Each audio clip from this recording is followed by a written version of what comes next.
Alfa Kursun 14-cü bərnaməsinə xoş gəlibsiniz. Ümidim budur ki, buracaq sizə danışdıqlarım hər halda sizə bir faydası olur. Sizə dedim ki, nə üçün müqəddəs kitaba inanıram. Sizə dedim ki, Tanrı özünü bizə kim göstərir və nə üçün ona inanıram. Sizə dedim ki, Tanrı biz insanlar haqqında nə deyir, günah nədir və necə onun əsarətindən qurtula bilərik. Sizə bundan da dedim ki, necə müqəddəs kitabın dediklərinə qulaq asdım və beləcə günahın əsarətindən qurtardım. Sizə müqəddəs ruhdan da danışdım, onun kim olduğundan və mənim haqqımda nə etdiyindən.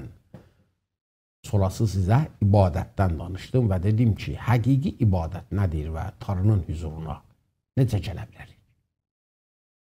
Bu bərnamədə sizə kilisadan danışacağam və kilisanın nə olduğunu görəcəyik. Müqəddəs kitaba baxarkən biz bir xalq görürük və Tanrının bu xalqına necə rabitə qurması. Doğru ki, müqəddəs kitabda böyük adamlar çoxdurlar və bu adamlar Tanrının feyz və lütfüne görə onunla ikitərəfli bir rabitədə yaşayıblar. Lakin müqəddəs kitabın yazısı daim bizə xalqdan danışır. Və onun elə o ilk başlanışından bu mətləb göz qabağındadır. Müqəddəs kitabın ilk səhifələrindən görürük ki, Tanrı öz niyyət və məqsədinə görə insanı ictimai bir varlıq yaradır və ona əmr edir ki, çoxalsın və yer üzünü bürüsün və insanlar belə edirlər. Sonralar yer üzündə Nuh zamanında o böyük sel gəlir və Tanrı ancaq Nuhun ailəsini ki, 8 nəfərdən ibarət idi, diri saxlayıb bütün adamları öldürür. Adamlar çoxarırlar və biz Yaradılış kitabının 12-ci fəslində görürük ki, Tanrı Həzrəti İbrahim ilə əhd bağlayır və ona deyir ki, öz torpağından, qohumlarının arasından, ata evindən çıx və sənə göstərəcəyim torpağa get. Səndən böyük bir millət törədəcəyəm, sənə bərəkət verəcəyəm, adını ucaldacağam və bərəkət qaynağı olacaqsan. Sənə bərəkət verənlərə bərəkət verəcəyəm, sənə lənət edənləri lənət edəcəyəm və yer üzünün bütün tayfaları Tanrı İbrahimə deyir, sənin vasitənlə bərəkət alacaqlar. Mənim niyyətim budur, İbrahim, niyyətim budur ki, səndən bir xalq törəyim və bu xalq dünyanın bütün millətlərinə bərəkət olsun. Musanın zamanında artıq İbrahimin nəsli bir ailə yox, bir millətdir. Necə ki dedim, müqəddəs kitabın baxışı fərdə əsas deyil, cəmə əsasdır. Cədid əhdə də yetişdikdə biz cəm görürük. İsa Məsihin çarmıx üstündə etdiyi işə baxarkən cinə görürük ki, o insanların nicatı üçün çarmıx üstünə getdi ki, o özü çox qardaşlar arasında ilk doğulan olsun. Necə ki Pavlos Rumlulara yazdığı məktubunun 8-ci fəslində deyir. Yuhanna rəvayət etmiş İncilin lap məşhur ayəsi budur. Tanrı dünyanı elə sevdi ki, öz yeganə oğlunu fəda etdi. Ona görə ki, ona inanan hər kəs həlak olmayıb əbədi həyata malik olsun. Biz Cədid əhdin məktublarında da bu cəm fikri ilə rastlaşırıq və müqəddəs kitabın axır kitabı, yəni Vəhy kitabının 21-ci fəslinə yetişdikdə Tanrının sözü belə deyir.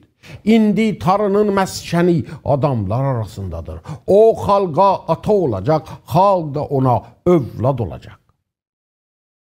Bu ayə ki, o xalqa ata, xalq da ona övlad olacaq, həm ətiq əhddə, həm də cədid əhddə daim gözümüzün qabağındadır. Doğru ki, Tanrı hər kəsi fərdi bir şəkildə nicat verir, lakin o həmişə bir xalq dalıncadır. Həqiqətdə biz İsrail xalqını görürük ki, tarıya məxsus bir xalq olurlar. Bu tarıya məxsus olmaq, farslar demişkən, nuri çeşmi olmaq ya da əziz və lusbala olmaq kimi deyil.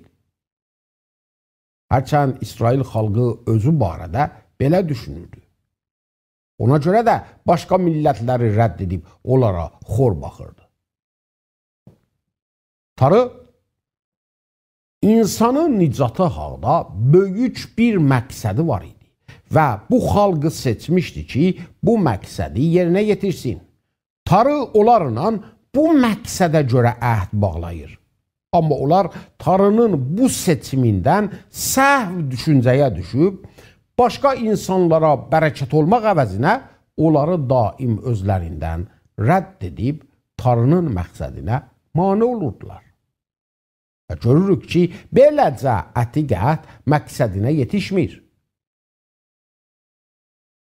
Buna diqqət etməlisiniz ki, biz ətiqətdən danışarkən məqsədimiz peyman ya da müqavilə kimi bir şey deyil ki, iki tərəf bir iddə əməllərin etməsini boyuna alsınlar və əgər onlardan biri boyuna aldıqlarını yerinə getirməsə, o birisi artıq boyuna aldıqları barədə məcbur qalmasın.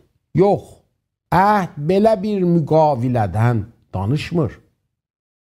Müqəddəs kitabda əhd vəsiyyət kimidir. Bir vəsiyyətə mütabiq, adam o şeyləri ələ gətirir ki, onlar üçün zəhmət çəkməyib və çox zamanlar hətta onlara malik olmağa da ləyaqəti yoxdur. Amma vəsiyyətə görə ona verilir. Lakin İsrail xalqı Tarıya daim asi olduqlarından bu irsdən məhrum olurlar.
Ətiqət Tarının məqsədini yerinə yetirmir və ondan sonradır ki, biz cədid əhdinə rastlaşırıq.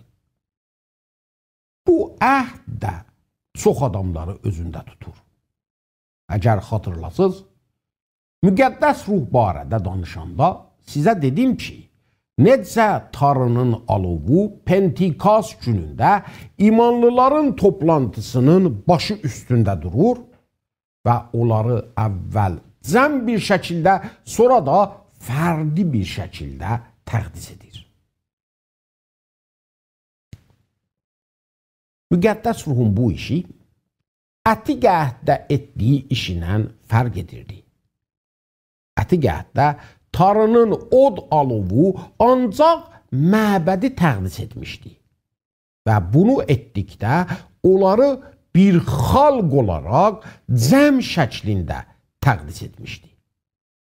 Amma cədid əhddə müqəddəs ruh daha irəli gedib onların hər birisini fərdi bir şəkildə də təqdis edir və Tarının ruhu nazil olub onlarda sakin olur və onları Tarının təzə məbədi edir. Ətiqətdə Tarının xalqı öz cəmini İbranicə kahal çağırırdı. Kahal o adamların cəminə deyilirdi ki, Tarının dəvəti qabağında bəli cavab verib birlikdə bir yerə toplansınlar.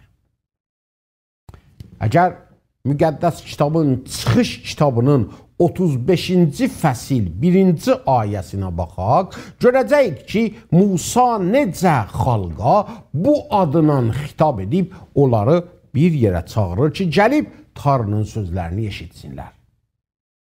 Bu çahal sözünün mənası cədid əhdə Yunancada ekleşiya, eklesiya, kilisiya və kilisaya dönür. Kilisa mənası da həmən kahal mənasındadır. Yəni, Tanrının çağırışı qabağında bəli cavab verən bir iddənin bir yerə toplaşması ki, Tanrının səsini eşitmək üçün, Tanrının sözünü eşitmək üçün bir yerə yığılıblar. Əgər zehninizdə kilisa haqqında bu mənadan başqa bir məna saxlayıbsınız, onları atın geçsin. Kilisa gözəl bir imarət deyil, əlvan pəncərəli qədimi bir bina da deyil. Kilisa kərpic və taxtadan düzəlmiş bina deyil. Adamların bir yerə toplaşmasıdır. Kilisa o adamlardır ki, Tanrının dəvəti qabağında bəli deyib, bir yerə yığılıblar ki, onun sözlərinə qulaq assınlar. Onunla iç tərəfli və canlı bir rabitədə olsunlar və Tanrı onların arasında sakin olsun. Buna görə də İsa Məsih kilisadan söhbət edəndə demədi ki, kilisanı kərpic üstündə bina edəcək. Petrosa dedi ki, mən öz kilisamı sənin bu iqrar etdiyin inanc üstündə bina edirəm. Petros İsa'ya iqrar etmişdi ki, sən yaşayan Tanrının oğlu Məsihsən. Və İsa da onun sözü qabağında demişdi, mən öz kilisamı bu inancın üstünə bina edirəm və ölüm qapıları ona əsla zəfər qazana bilməz. Kilisa, yəni Məsihə inanan adamların bir yerə toplaşması. Petros imanlıların toplantısını başqa adlarla da çağırır. Onlara deyir, amma siz seçilmiş bir irq, şahanə bir kahinlik, müqəddəs bir millət və Tanrıya aid olan bir xalqsınız. Elə ki, siz o Tanrının fəzilətlərini elan edəsiniz ki, sizi öz valihedən nuruna dəvət edir. Və bu adların hamısı necə ki görürsüz də cəmdir və bir xalqdan söhbət edir. Buna görə də iki mətləbi bu barədə həmişə gərək yadda saxlayasınız. Əvvəl bunu ki, kilisa, yəni adamlar, Tanrının dəvətinə bəli cavab verən adamlar, Tanrının sözünü eşitmək üçün bir yerə yığılan adamlar. Buna görə də kilisa məkanında biz kilisa olaraq bir yerə yığılırıq ki, öz nəzərimizi yox, Tanrının sözünü eşidək. Öz nəzərlərimizi eşitmək üçün klublar var. Lakin kilisa məkanında biz kilisa olaraq bir yerə yığılırıq ki, Tanrının sözünü eşidək. Diqqət edin ki, dəvət edən Tanrıdır və insanlar bu dəvətin qabağında bəli cavab verirlər və Tanrının sözündən itaət edərək bir yerə yığılırlar ki, onun sözlərini eşitsinlər və həyatlarını Tanrının sözünə görə istiqamət və cəhət versinlər. İkinci mətləb ki, gərək yadda saxlayasınız budur ki, kilisa fərddən daha üstün, daha mühümdür. Doğru ki, siz Tanrıya mühümsüz. Doğru ki, İsa Məsih sizin üçün, mənim üçün, hər birimizin üçün çarmıx üstündə özünü fəda etdi və bizim günahlarımızın yolunda canını qoydu. Amma Tanrıya kilisa bir şəxsdən daha çox üstün, daha çox mühümdür. Bir nəfər imanlı, əzizlərim, Tanrı nəzərində kilisadan heç vaxt üstün ola bilməz. Çünki Tanrının məqsədi budur ki, özünə aid bir xalqı olsun. Elə ki, Məsih onların arasında ilk doğulan qardaş olsun. Bu mətləbə Pulos Romlulara yazdığı məktubda işarə edir. Çox zamanlar görürük ki, imanlılar çalışırlar, kilisanın yerinə başqa şeylər qoysunlar. Xüsusən bu günlər ki, modern teknoloji çox əcaib işlər görür. Çox yerlərdə görünür ki, imanlılar evlərində otururlar və televizyonda yayılan Məsihi yayılışlara baxarkən kilisada olduqlarını düşünürlər. Yox, bu səhvdir. Kilisa necə ki dediyimdə, imanlıların bir yerə yığılmasıdır. Kilisanın yerini heç bir şey ala bilməz. Doğru ki, biz hər dildən, hər qəbilədən, millətdən, irqdən Tanrının dünyada olan kilisasıyıq, lakin məhəlli kilisaların da elə o qədər əhəmiyyəti var. Çünki Tanrının ruhu və qüvvəti onların arasındadır və qüvvətinə əməl edir. Pulos Qorintdə yaşayan məsihlərə imanlıların yığınından danışır və ondan 3 təsvir göz qabağına qoyur. Pulos deyir ki, imanlıların toplantısı bir ailədir. Bu birinci təsvirdir. İmanlıların toplantısı bir ailədir. Adam bu ailədə İsa'ya iman etdikdə ruhani bir şəkildə müqəddəs ruhdan doğulur və kilisada gərək rüşd edib böyüsün. Kilisa olmasa, ailə olmasa, şəxs də ruhani cəhətdən rüşd etməyəcək. Bu imkan var ki, adam fikrini zehni məlumatlarla doldursun. Amma kilisa olmadan onlar ancaq zehni məlumatlar qalacaqlar. Adamın həyatında lazımdır ki, bu məlumatlar fəal bir şəkildə çalışsınlar. Amma kilisa olmasa çalışmayacaqlar. Uşaq ailədə o zaman təbii bir şəkildə rüşd edər ki, yeməyi, içməyi düzgün olsun. Kilisa olmadan təzə doğulan ruhani uşaq üçün düzgün yemək içmək yoxdur. Buna görə də kilisa ailə kimidir. Tanrının dəvəti qabağında bəli deyib, onun səsini eşitmək üçün bir yerə yığılanlar bir ailədirlər. Qardaşlar və bacılardırlar. Çünki bir ataları var, o da göydədir və onların hamısı bir ruhdan doğulublar. Buna görə də ailədə şəxsdən bu təvəqqə olur ki, ruhani baxımdan rüşd edib düzgün böyüsün. Pulos Həvarinin kilisadan verdiyi ikinci təsvir tarla təsviridir. Bu tarlada imanlı adam əkilmiş bir toxum kimidir və əkilib ki, səmərə gətirsin. Tanrının dəvəti qabağında bir yerə yığılan adamların böyük bir vəzifəsi var. Bu ki, səmərə gətirib çoxalsınlar. Kilisaya belə bir mənada baxarkən görürük ki, kilisa bir təşkilatdan daha çox fərqi var.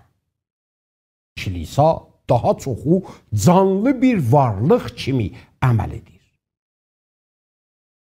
Biz kilisanı təşkilat surətinə döndərə bilərik. Lakin bunu etdikdə artıq o canlı bir varlıq olmayacaq, səmərə də gətirməyəcək. Pulosun kilisadan üçüncü təsviri budur. Deyir, siz cəmlikdə Tanrının imarətisiz və Tanrının ruhu sizin aranızdadır. Sizin cəmliyinizdə Tanrının hüzuru var və Tanrının hüzuru bu cəmdə sakin olur. Buna görə də siz Tanrının məbədisiz.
Cədid əhdə kilisadan başqa təmsildə görürük. Pavlos kilisanı İsa'nın bədəni də çağırır və deyir ki, biz İsa'nın bədəni, o özü də bu bədənin başıdır. Efesoslulara yazdığı bütün məktubda Pavlos bu mətləb üstündə danışır və bu barədə təşviq edir ki, bizlər də İsa'nın bədəninin üzvləri olaraq birlikdə həmahəng bir şəkildə əməl edək. Pavlos Rumlulara və Qorintlilərə yazdığı məktubda müqəddəs ruhun hədiyyələr və ətalarından söhbət edir ki, imanlılara kilisanın qüvvət və binası üçün əta olunur. Bu ətalar kilisanın qüvvəti üçündür. Bu ətaları müqəddəs ruh verir və onun üçündür ki, biz onları kilisanın qüvvət və binası üçün işlədək. Tanrı bunu onun üçün vermir ki, bu ətalara sahib olaraq kibirlənək ya da fəxr sadaq, ya da onlardan səhv bir şəkildə istifadə edək. Tanrının məqsədi bu ətaları verməkdən budur ki, biz onları bacılar və qardaşlarımızın qüvvət və binası üçün istifadə edək. Pavlos bu ətaların çoxlarından ad aparır, iman, hikmət, elm, başqa dillərdə danışmaq, nəbilik etmək və s. Və bunların hamısı ona görədir ki, kilisa Tanrının ondan istədiyi iş üçün təchiz olunsun və beləcə başqa insanlara bərəkət olsun və İsa'nın çarmıqda fərahəm etdiyi nicat işini bu dünyada başa çatdırsın. Pavlos Efesos kilisasına deyir ki, bədənin müxtəlif üzvləri olaraq onların hər birisinin məxsus bir işi var və eyni halda hamısı birlikdə həmahəng bir şəkildə gərək əməl etsinlər. Pavlos onlara deyir, əgər üzvlərdən biri ağrı çəksə, başqa üzvlər də onunla ağrı çəkəcəklər. Yaqub bu barədə yazdığı məktubda bizə deyir ki, biz gərək bir-birimizin fikrinə qalaq, kilisada möhtac olan adamlara kömək edək, yetimlərin qeydinə qalaq, ağlayanlarla ağlayaq, gülənlərlə gülək. Çünki biz bir bədənik və bu bədənin başı İsa Məsihdir və bizdən bizə verdiyi ətalar barədə hesab istəyəcək. Kilisadan başqa bir təmsil də var ki, belə bir təsviri ondan əti-qəhətdə görürük. Kilisa Tanrının gəlini çağırılıb.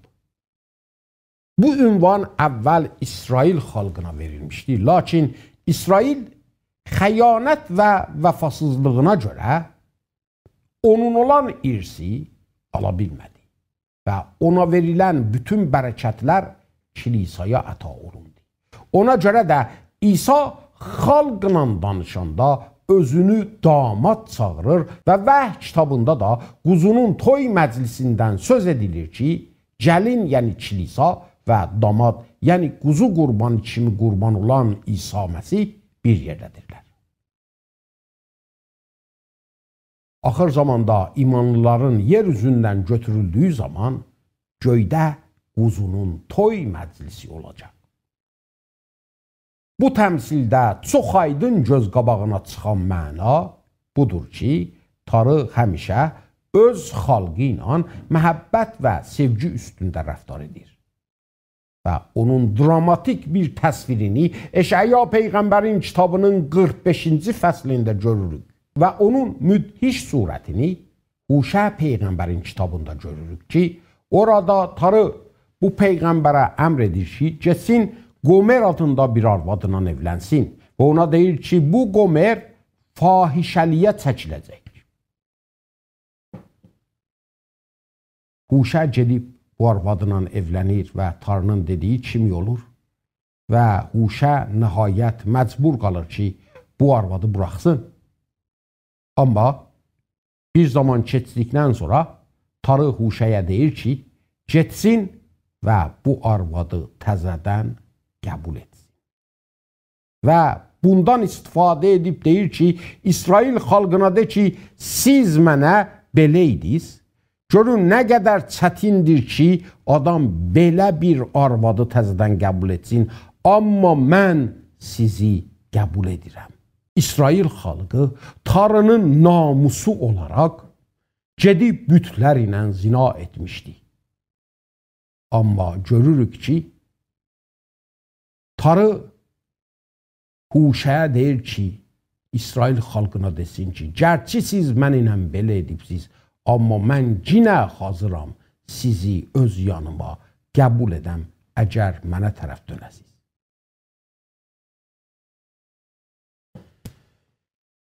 Çox zamanlar biz tarıdan təvəqqə edirik ki, otursun və bizim dərdlərimizə qulaq assın. Çəkdiyimiz əzablara qulaq assın. Amma aya olub bir dəfə olsun, biz tarının çəkdiyi dərdlərə qulaq asaq. Əzizlərim, o da dərd çəkir. Çünki insanları sevir. Və insanların ona edən xəyanəti ox kimi onun qəlbini deşir. Gəlindən olan təvəqqə budur ki, paç olsun, ləkəsiz olsun, müqəddəs olsun. Bu təmsil bizə aydınca göstərir ki, tarının bizdən istədiyi nədir? Müqəddəs olmaq, təmiz olmaq, ləkəsiz olmaq. Kilisadan başqa bir təsvir də var ki, əti qəhddən kökalır. Bu təsvir üzüm bağıdır. Əti qəhddə tarı İsrail xalqını bir meynə kimi Misirdən çıxardıb onu başqa bir yerdə əkdi. Onu qulluq altından çıxardıb azad etdi. Ona lazım olan hər şeyi yerinə getirdi. Lakin meyvə gözlədiyi zaman bağ acı meyvə gətirdi. Eşaya Peyğəmbərin kitabında bu mətləbi çox dramatik bir şəkildə görürük. Sonra tarı bunu soruşur. Siz mənə deyin nə edim? Mən bu bağa zəhmət çəkdim, ona duvar çəkdim, onu qorudum, onun şirəsi üçün ona hovuz düzəldib bir bürc də tikdim ona. Ona lazım olan hər şey etdim ki, yaxşı meyvə gətirsin. Amma mənim bağım yaxşı meyvə əvəzinə pis meyvə gətirdi. İndi siz mənə deyin, nə edim? Tarı buyurur, bilirəm nə edim. Duvarını sökərəm.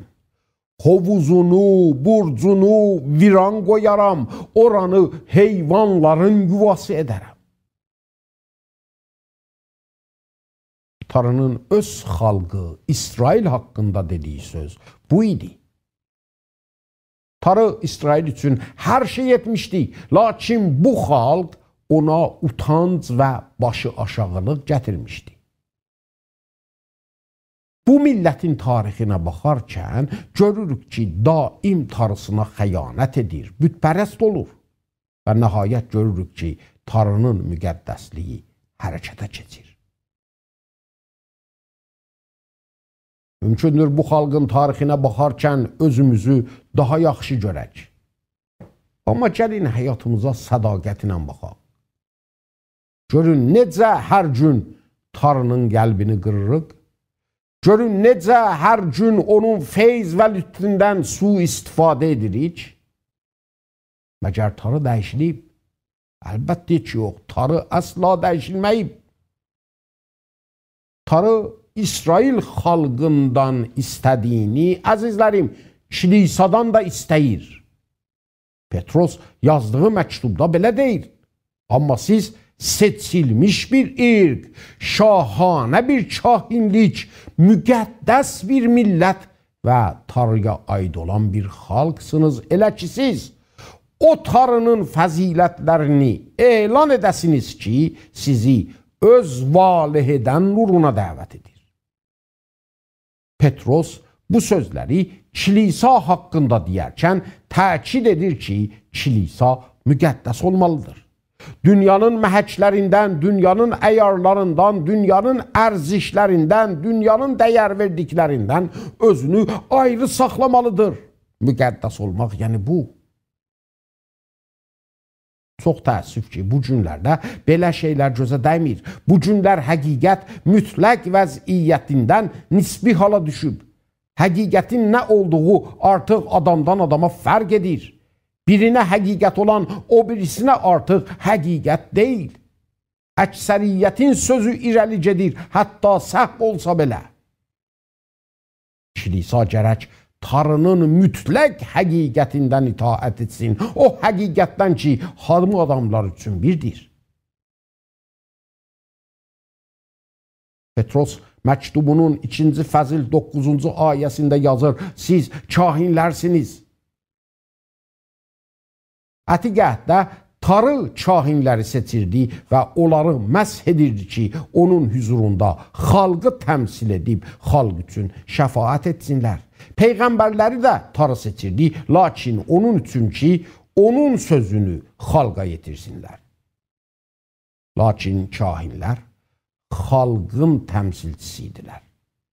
Peyğəmbərlər Tanrının sözünü xalqa müstəqim deyirdilər, lakin kahinlər rahatca Tanrının hüzuruna gedə bilmirdilər. Günah vəziyyətində olduqları üçün lazım idi ki, Tanrının verdiyi vədəyə inanaraq ona qurban təqdim etsinlər. Ətiqətin bütün qurbanlar və hədiyyələri İsa Məsihi və onun gələcəkdə insan üçün nə edəcəyini təmsil edirdi. Pentikast günündə gördük ki, Tanrı ancaq müqəddəslərin cəmini təqdis etmədi, od alovu yarılıb imanlıların hər birinin üstünə də nazil oldu və onların hər birini məsh edib kahinlik mənsəbinə qoydu. Buna görə də kilisada olan hər imanlı bir kahindir də. İmanlı hər kəs eləyə bilər, müqəddəs ruhun vasitəsilə Tanrının hüzurunda xalq üçün şəfaət etsin. Bəli.